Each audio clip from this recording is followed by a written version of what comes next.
그럼 관점을 바꾸는 방법이 두 가지가 있어요. 두 가지. 하나는 맥락 관점 바꾸기. 하나는 의미 관점 바꾸기입니다.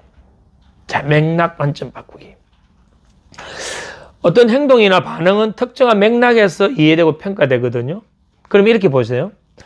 말을 많이 한 사람을 보고 우리는 뭐라고 하나요? 수다쟁이라고 하지 않나요? 자, 그럼 수다쟁이라는 말은 부정적으로 느낌이 오거든.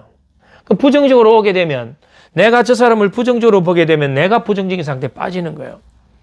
그러면 내가 저 사람을 부정적으로 봤던 그 수다쟁이를 관점을 바꾼다면 어떻게 바꿀 수 있을까요? 이 수다쟁이를 맥락적으로 바꾼다면 이 사람이 여기서는 지금 말이 많이 필요 없는 이 환경에서 말을 많이 하니까 수다쟁이인데 와, 저 사람이 MC를 하면 참 잘할 수 있을 것 같아.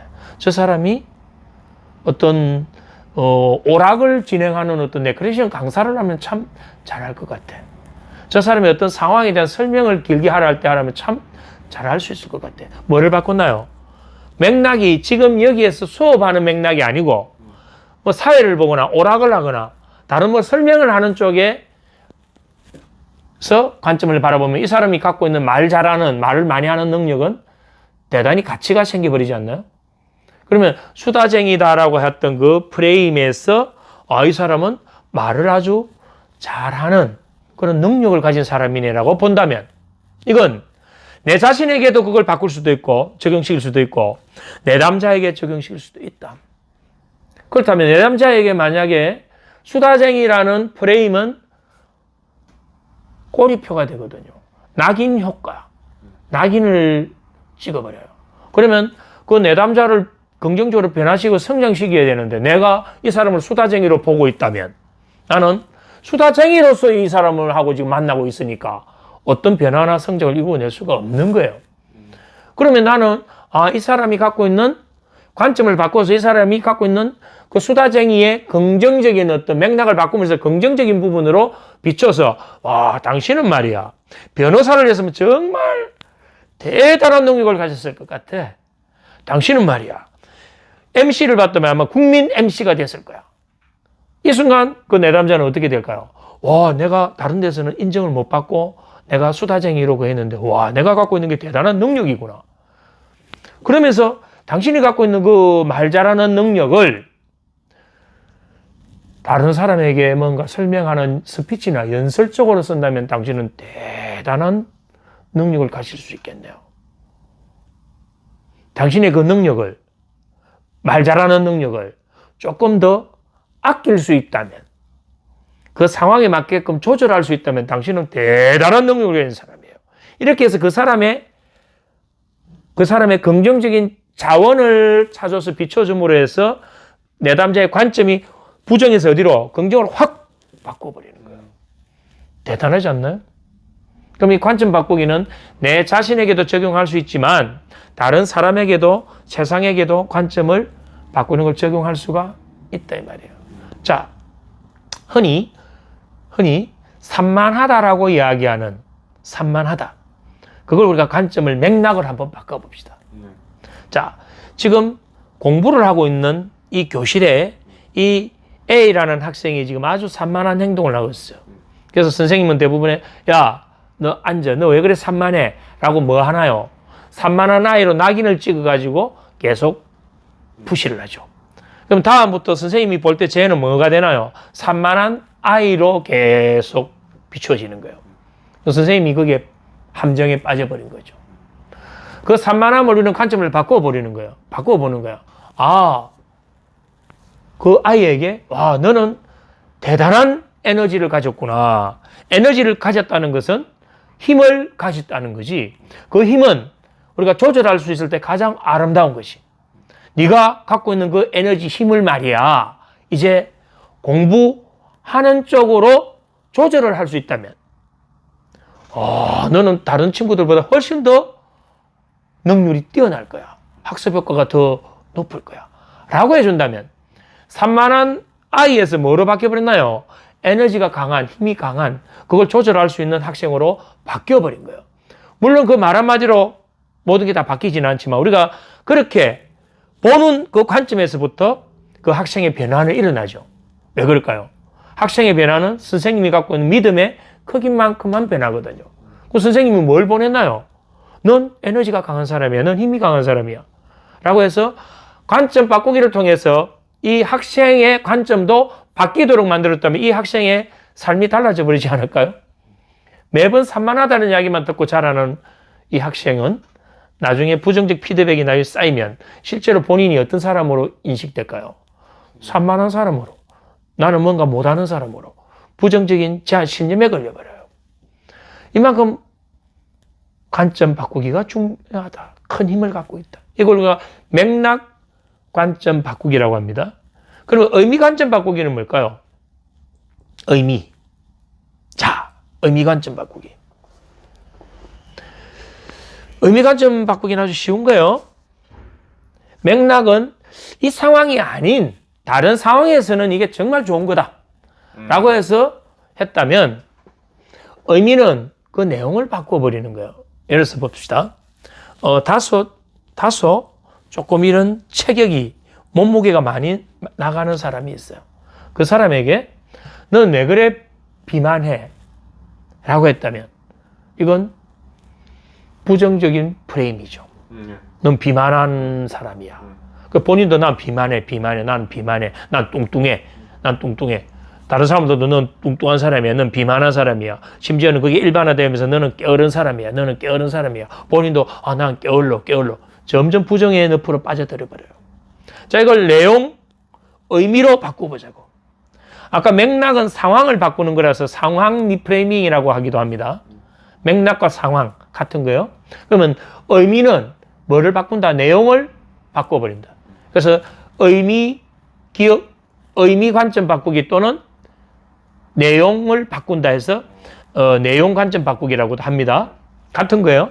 그러면 이 내용을 한번 바꿔보자고. 어떻게 바꾸면 이 부정적인 비만, 뚱뚱함에서 긍정적인 어떤 상태로 바꿀 수 있을까, 내용을. 튼튼하다. 체격이 좋다. 그렇죠. 바로 그거죠. 넌 정말 체격이 우람하구나. 넌 체격이 우람해서 참 믿음직해. 라고 떠갔다면, 자신이 갖고 있는 체격에 대한 긍정적인 자기 개념이 잡히잖아요. 긍정적인 자기 개념이 잡히면 자존감이 높아지겠죠.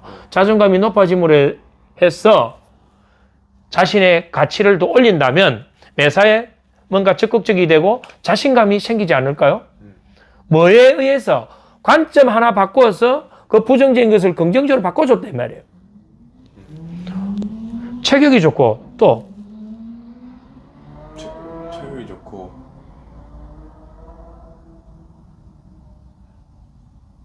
체격이 좋고 또 뭐가 있을까요? 힘이 좋다. 뭐 힘이 좋다. 이걸 더 일반화시킨다면 너는 약한 사람을 도와줄 수도 있는 그런 에너지, 힘을 갖고 있구나. 이 내용을 바꿔버린 거예요.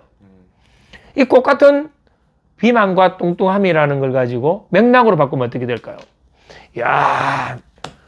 넌 말이야. 씨름 선수를 한다면 대단한 천하장사가 될 거야.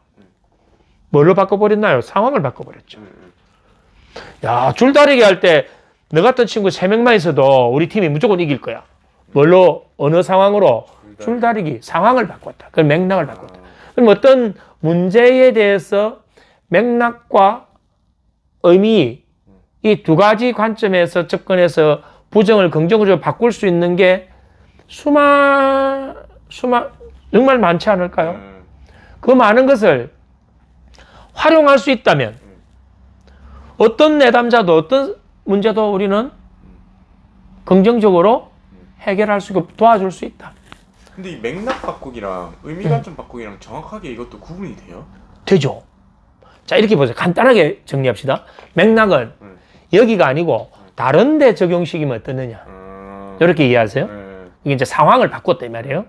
자, 의미는 이 현상에 대해서 이렇게 볼 때는 문제인데 그건 사실 그게 아니야. 이거야. 라고 해서 내용을 바꿔버린 거예요. 그래서 아까 비만이 아니고 체격이 큰 거다. 의미를 바꿔버렸다 이 말입니다. 조금 구분이 확실히 되는 거죠. 이 두 가지 관점을 이해를 했다면 자기 자신부터 이제 본인이 내가 갖고 있는 부정적으로 갖고 있는 어떤 신념이 있다면 그 신념도 뭘 할 수 있나요? 관점을 바꿀 수 있다. 그것이 나의 생각이었던 행동이었던 어떤 현상이었던 다 바꿀 수 있지 않나요? 그래요. 그렇죠. 우리는 이걸 바꿀 수 있는 능력 하나만 갖고 있어도 상대방을 변화시킬 수 있죠. 짧은 말 몇 마디로 관점 바꾸기로.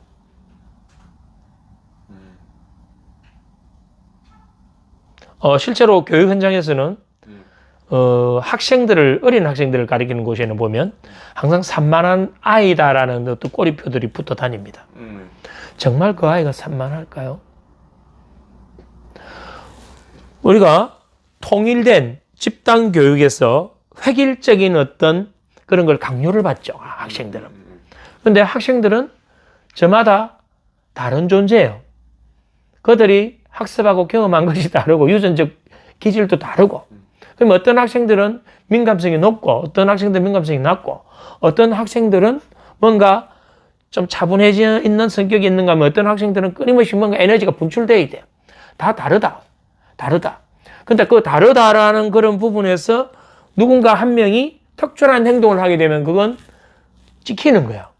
그래서 이건 특출한 행동을 드러나는 걸 우리는 문제로 보고 있는 거예요. 문제로 보는 순간 그건 뭐가 된다? 문제가 된다.